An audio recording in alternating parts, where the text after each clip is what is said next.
Dinas Lingkungan Hidup atau DLH Kota Pekalongan secara masif menanam kembali pohon-pohon, baik di taman kota, sempadan jalan, dan sungai, untuk memelihara ruang terbuka hijau atau RTH di wilayah Kota Pekalongan.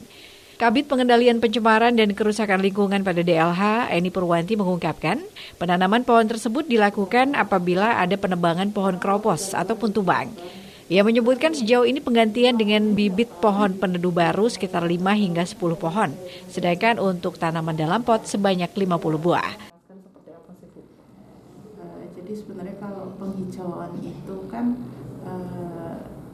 sudah menjadi amanat undang-undang. Kita juga punya perwal terkait dengan penghijauan.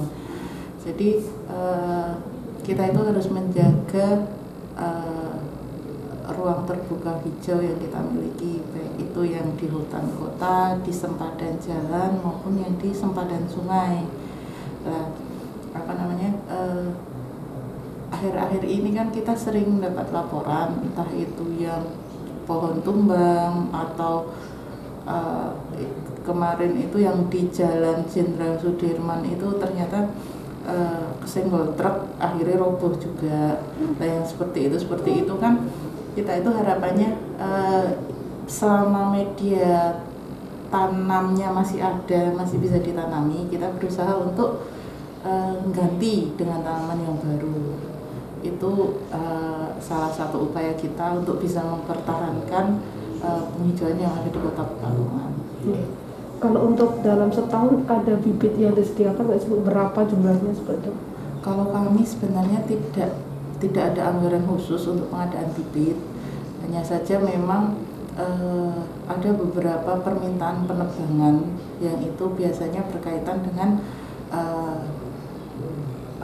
pembangunan fasilitas umum atau permohonan dari pribadi perseorangan, misalnya mau buat rumah atau buat toko, ternyata pohon itu berada di posisi yang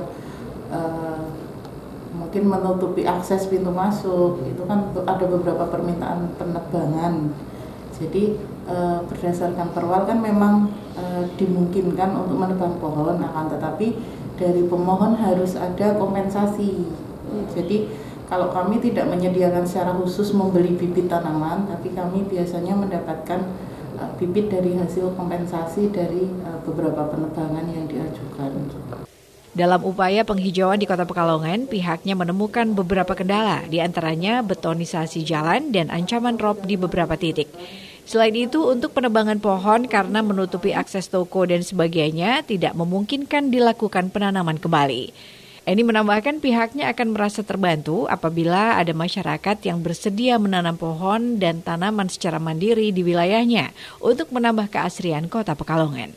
Kitana Agna, Batik TV melaporkan.